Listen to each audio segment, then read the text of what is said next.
आज बंदर और बंदरिया के विवाह की वर्षगांठ थी। बंदरिया बड़ी खुश थी। एक नजर उसने अपने परिवार पर डाली।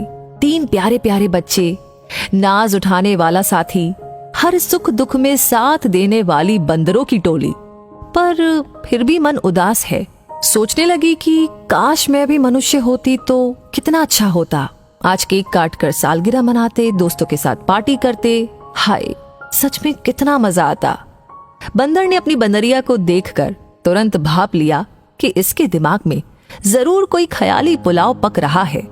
उसने तुरंत से टोका, अजी सुनती हो, ये दिन में सपने देखना बंद करो, जरा अपने बच्चों को भी देख लो, जाने कहाँ भटक रहे हैं। मैं जा रहा हूँ बस्ती में कुछ खाने का सामान लेकर आऊंगा तेरे लिए। बंदरिया बुरा सा मुंह बनाकर चल दी अपने बच्चों के पीछे। जैसे जैसे सूरज चढ़ रहा था, उसका पारा भी चढ़ रहा था। अच्छे पकवान के विषय में सोचती तो मुंह में पानी आ जाता। पता नहीं मेरा बंदर आज मुझे क्या खिलाने वाला है। अभी तक नहीं आया। जैसे ही उसने अपना बंदर आता देखा, झट से पहुंच गई उसके पास और बोली, क्या लाए हो जी मेरे लिए? दो ना, मुझे बड़ी भूख लगी है। ये क्या, तुम तो खाली हाथ आ गए। बंदर ने कहा, हाँ कुछ भी नहीं मिला, यही जंगल से कुछ ले आता हूँ। बंदरिया नाराज होकर बोली, नहीं चाहिए मुझे कुछ भी। सुबह तो मजनू बन रहे थे, अब साधु क्यों बन गए? बंदर ने कहा, अरे भाग्यवान, जरा चुप भी रह लिया कर, पूरे दिन किचकिच किचकिच करती रहती हो। बंदरिया ने कहा, हाँ हाँ क्यों नहीं, मैं ही ज्यादा बोलती हूँ। पूरा दिन तुम्हारे परिवार की देखरेख करती हूँ, तुम्हारे बच्चों के आगे पीछे दौड़ती रहती हूँ। इसने उसकी टांग खींची, उसने इसका कान खींचा, सारा दिन झगड़े सुलझाती रहती हूँ।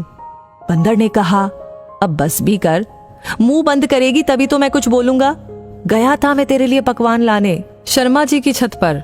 रसोई की खिड़की से एक आलू का पराठा झटक भी लिया था, पर तभी शर्मा जी की बड़ी बहू की आवाज सुनाई पड़ी, अरे अम्मा जी, अब क्या बताऊं, ये और बच्चे नाश्ता कर चुके हैं, मैंने भी खा लिया है, और आपके लिए भी एक पराठा रखा था मैंने, पर खिड़की से बंदर उठा ले गया।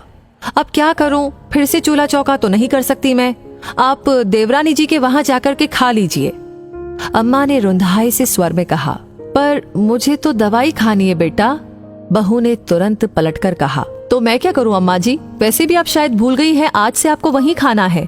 1 महीना पूरा हो गया है आपका मेरे यहाँ पर खाते हुए। देवरानी जी तो शुरू से ही चालाक है, वो नहीं आएंगी आपको बुलाने, पर तय तो यही हुआ था कि 1 महीना आप यहाँ पर खाएंगी और 1 महीना वहाँ पर। अम्मा जी की आंखों में आंसू थे, वो बोल नहीं पा रही थी। बड़ी बहू फिर से बोली, ठीक है, अभी नहीं जाना चाहती है तो रुक जाइए, मैं 2 घंटे बाद दोपहर का भोजन बनाऊंगी, तब खा लीजिएगा। बंदर ने बंदरिया से कहा, भाग्यवान, मुझसे ये सब देखा नहीं गया और मैंने पराठा वहीं अम्मा जी के सामने गिरा दिया। बंदरिया की आंखों से आंसू बहने लगे। उसे अपने बंदर पर बड़ा गर्व हो रहा था और बोली, ऐसे घर का अन्न हम नहीं खाएंगे जहां माँ को बोझ समझते हैं। अच्छा हुआ जो हम इंसान नहीं हुए, हम जानवर ही ठीक हैं। सदैव प्रसन्न रहिए, जो प्राप्त है पर्याप्त है। दोस्तों, इस कहानी को सुनकर के आपकी क्या राय है, आप क्या कहना चाहते हैं, कमेंट सेक्शन में जरूर से शेयर कीजिएगा। और लाइक आपने ऑलरेडी कर दिया है तो इसे बहुत सारे लोगों के साथ, अपने दोस्तों के साथ, रिश्तेदारों के साथ शेयर करना बिल्कुल ना भूले।